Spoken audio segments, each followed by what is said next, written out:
और दर्शकों पूछ रहा है भारत कि आखिरकार अब इस ईरान और इजराइल की जंग का होगा क्या? क्योंकि कल रात को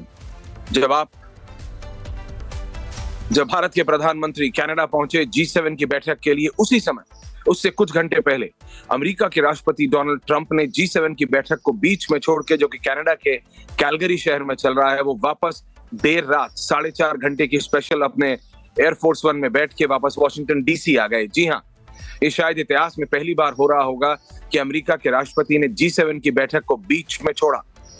लेकिन सिचुएशन ही इतनी टेंस है, सिचुएशन ही इतनी परेशान कर देने वाली है, सिचुएशन ही इतनी, जिसे कहा जाता है कि बहुत सेंसिटिव है। शायद बहुत सालों बाद पहली बार अमेरिका को लग रहा है और अमेरिका के राष्ट्रपति को लग रहा है कि उनके समर्थन वाला देश इजराइल शायद थोड़ा कमजोर पड़ रहा है। क्योंकि जिस तरह से पिछले 24 या 36 घंटों में ईरान ने इजराइल के आयरन डोम को, जो आयरन डोम इजराइल का बहुत मशहूर है कि गाजा से आती हुई कई 100-150 मिसाइलों को रोक लेता था, वो कहीं ना कहीं पूरी तरह से काम नहीं किया है। और उसके चलते तेल अवीव में, उसके चलते हाफिया का पावर प्लांट, उसके चलते इजराइल के कई बड़े शहरों के कई बड़ी बड़ी इमारतें ईरान ने नेस्तनाबूद कर दी। ईरान ने अपनी पूरी क्षमता, जब आप डिफेंस एनालिस्ट से बात कीजिए तो कोई कहता है कि नॉर्थ कोरिया की मिसाइल यूज हो रही है, कोई कहता है कि रशियन मिसाइल्स यूज हो रही हैं, लेकिन एक बात जो साफ दिख रही है दर्शकों, और वो ये कि इजराइल में और इजराइल की कैपिटल सिटी तेल अवीव में नुकसान हो रहा है। और ये जानकारी जब अमेरिका के राष्ट्रपति डोनाल्ड ट्रंप को मिली तो वो G7 में रह नहीं पाए। हम सब जानते हैं कि डोनाल्ड ट्रंप कैसे, जिसे कहते हैं एसेंट्रिक आदमी है, बड़बोले व्यक्ति हैं, लेकिन इस बार सिर्फ बोलने से बात नहीं चलेगी। इस बार अमेरिका का जो इजराइल को सपोर्ट है वो वर्बल नहीं चलेगा, they have to be physically present. और ये बात शायद डोनाल्ड ट्रंप को समझ आ गई, और शायद इसीलिए, और मैं रिपीट कर रहा हूं, इसीलिए इतिहास में पहली बार किसी अमेरिका के राष्ट्रपति ने G7 की बैठक को बीच में छोड़ के वो वापस अमेरिका आए। अगर आप ईरान के समर्थन वाले मीडिया या फिर ये जो ओपन सोर्सेज है जिसे हम सोशल मीडिया कहते हैं वो देखें, तो वो तो इसी बात में खुश है। वो कह रहे हैं देखो हमने तो इतिहास रच दिया, हमने तो इजराइल में इतना नुकसान पहुंचा दिया कि इजराइल का जो आका है, जिसको वो कहते हैं इजराइल का आका अमेरिका है, हमने इजराइल के आका को मजबूर कर दिया कि वो एक अंतरराष्ट्रीय मल्टीलैटरल बैठक को छोड़ के, G7 जैसी महत्वपूर्ण बैठक को छोड़ के वापस अमेरिका आए।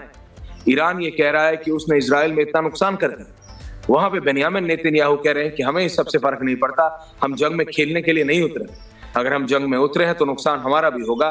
लेकिन ये बात साफ है, जैसे हमने हमास को नहीं छोड़ा, वैसे हम हमास के आका यानी इजराइल कहता है कि हमास का आका ईरान है, उसको नहीं छोड़ेंगे। क्या ये संभव होगा? क्या ये जंग जारी रहेगी? क्योंकि अगर आपको याद हो दोस्तों, अगर आपको याद हो तो रूस ने भी, यानी रशिया ने भी, यानी व्लादिमीर पुतिन ने भी यूक्रेन के लिए यही कहा था कि वी विल फिनिश देम। लेकिन दिन नहीं, हफ्ते नहीं, महीनों नहीं, साल निकल चुके हैं, रूस और यूक्रेन की जंग अभी भी जारी है। कभी रूस भारी पड़ता है और कभी यूक्रेन भारी पड़ता है, क्योंकि यूक्रेन अकेला नहीं है, यूक्रेन के पीछे पूरा NATO है। पर बात ईरान और इजराइल की।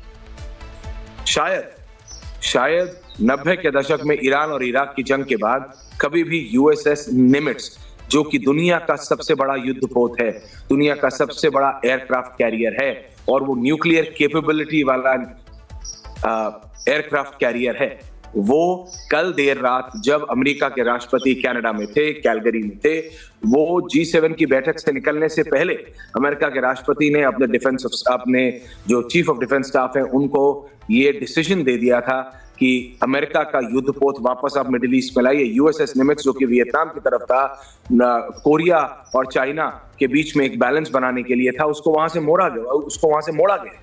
USS निमित्ज दुनिया का सबसे बड़ा न्यूक्लियर कैपेबल युद्धपोत है, जिसके ऊपर लेटेस्ट अमेरिकन आर्मरी रहती है, लेटेस्ट अमेरिकन एयरक्राफ्ट्स रहते हैं, वो टेक्नोलॉजी जिसके बारे में कई बार अमेरिका दुनिया को या अपने सहयोगी देशों को भी नहीं बताता, वो टेक्नोलॉजी से लैस है USS निमित्ज। और वो इसलिए क्योंकि जो तस्वीरें आप अपने स्क्रीन में देख रहे हैं वो तस्वीरें इजराइल और ईरान की हैं, और ईरान कहीं ना कहीं ये कहा जा रहा है कि इजराइल पे हल्का सा भारी पड़ रहा हो, चाहे हल्का सा ही हो, या अगर आप प्रो इजराइल समर्थकों से बात करें या फिर प्रो इजराइल एनालिस्ट से बात करें तो वो कहते हैं इजराइल को हल्के से भी डेवस्टेशन की, इजराइल को हल्के से भी नुकसान की आदत नहीं है और अमेरिका अपना हल्का सा भी नुकसान होते हुए देख नहीं सकता।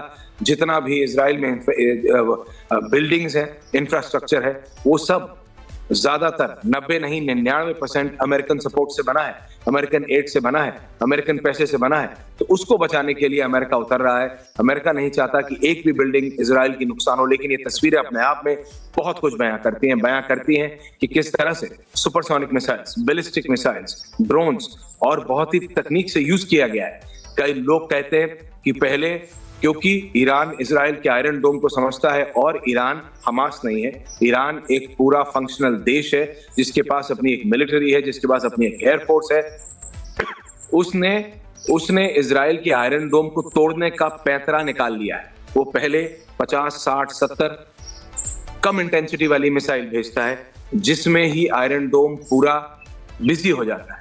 आयरन डोम की कैपेसिटी है, आयरन डोम वो डिफेंस सिस्टम है जो कि इजराइल के बड़े बड़े शहरों को, जैसे भारत के पास S-400 है। अगर आपको याद होगा तो जब अभी हमने पाकिस्तान को नाको चने चबवाए तो हमने रूसी सिस्टम S-400 को हमारे इंटरनल डोमेस्टिक सिस्टम आकाश के साथ यूज किया था। यानी पाकिस्तान की तरफ से आती हुई कोई भी ड्रोन, कोई भी मिसाइल हमारे आकाश और S-4 सिस्टम एक छतरी की तरह भारत के ऊपर बना के रखते थे। कोई भी मिसाइल भारत के शहर के एयर स्पेस में आने नहीं देते, हालांकि एक आध आई थी। अब यही चीज ईरान ने की है और ईरान ने बहुत बेहतरी से की है। ईरान ने इजराइल के आयरन डोम को तोड़ा है। पहले 50, 60, 70 लो इंटेंसिटी वाली मिसाइल भेजो और उसके बाद एक सुपरसोनिक मिसाइल भेजो, तो जो आयरन डोम है वो 50, 60, 70 मिसाइल्स में बिजी हो जाता है। इसी बीच एक सुपरसोनिक मिसाइल जाती है और चाहे वो हाफिया के पावर प्लांट में लगे, चाहे वो तेल अवीव के बड़े बड़े राइजिंग बिल्डिंग्स में लगे, नुकसान होता है। और इस सब के चलते अब इजराइल के आका अमेरिका को समझ नहीं आ रहा है कि किया क्या जाए। हालांकि कल देर रात, मैं यहाँ वॉशिंगटन डीसी में हूँ, कल देर रात जब वहां 12:15 बजे के करीब ये खबर आई, अमेरिकी टाइम में आपको बता रहा हूँ, यानी सुबह आप लगा लीजिए भारत का समय शाम के 4:30 या फिर 4:30 बजे कल कि अमेरिका के राष्ट्रपति वापस आ रहे हैं, तभी यहाँ पे वॉशिंगटन डीसी में बैठकों का दौर जारी हो गया। व्हाइट हाउस का प्रेस कोर शुरू कर दिया गया, व्हाइट हाउस से इंफॉर्मेशन आने लगी और अमेरिका के राष्ट्रपति, American president Donald Trump made a very clear statement. उन्होंने वहां से निकलने से पहले भी बोला कि जो भी तेहरान में है वो निकल जाए। उनका ये कहना, अमेरिकी राष्ट्रपति का ये कहना कि तेहरान खाली कर दो, लाखों लोगों ने देर रात 3 बजे तेहरान से बाहर निकलना शुरू कर दिए। But that was not it. अमेरिकी राष्ट्रपति अपना एयरफोर्स 1 लेके कैलगरी से जब कल रात को निकले, 4.5 घंटे में वो यहाँ वॉशिंगटन डीसी पहुंचे। इस बीच उन्होंने कई महत्वपूर्ण डिसीजंस लिए, जैसे मैंने आपको बताया, चाहे वो अमेरिका का न्यूक्लियर केपेबल USS निमित्ज को वियतनाम से मोड़ना हो, चाहे वो 30 से 35 रिफ्यूलर्स हो अमेरिकन आर्मी के, क्योंकि अमेरिका के करीबन 150 से ज्यादा, जी हाँ मैं दोहरा रहा हूँ, 150 से ज्यादा फाइटर प्लेन्स यूरोप के अलग अलग स्थानों में ऑलरेडी खड़े हैं। ये अमेरिका की स्ट्रैटेजी है, अमेरिका को इंतजार नहीं करना पड़ता, अमेरिका मिनट्स में, पल भर में। इसीलिए कहा जाता है कि साउथ एशिया में खासकर इंडियन सब कॉन्टिनेंट में भारत ने अमेरिका को ऐसी कोई जगह नहीं बनाने दी है, अगर आपको देगो गाशिया याद हो, इंडियन ओशन में, जहां पे अमेरिका अपनी बेस बना सके। क्योंकि अमेरिकन आर्मी और अमेरिकन मिलिट्री का सबसे बड़ा जो उनका प्लस पॉइंट है कि उनको हर चीज अपनी जमीन से नहीं करनी होती। अमेरिका, नॉर्थ अमेरिका अटलांटिक के पार है, वहां से आने में बड़े से बड़े फाइटर जेट को भी समय लगता है।